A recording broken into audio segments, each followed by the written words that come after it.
Nova rasa, ideologija in človeško telo. Igra se dogaja leta 1944 v bunkerju sredi Berlina, ki je hkrati vojaški laboratorij in umetniški atelje.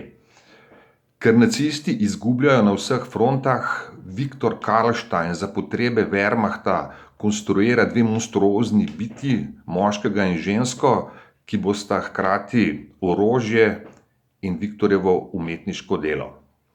Da bi se eksperiment lahko posrečil, morajo biti deli teles, ki jih uporablja Karlštajn, arijskega porekla. In ker leta 1944 tega materiala v Berlinu ni več na pretek, se zgodba zaplete. Skratka, šlo mi je za to, da skozi satirično obravnavo nacizma prešijem idejo čiste rase s pojmom izrojene umetnosti.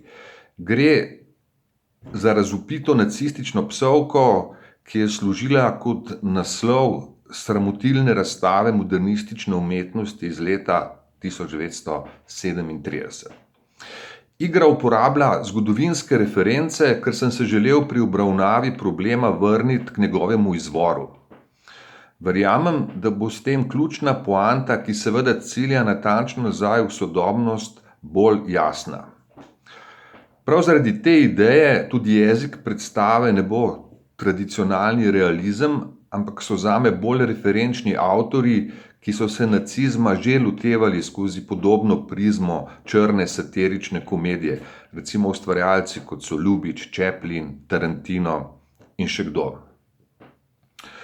Če torej končam z besedami časa, v katerem živimo, bi rekel, da je fašizem virus, na katerega človeštvo še zdaleč ni do konca prekuženo.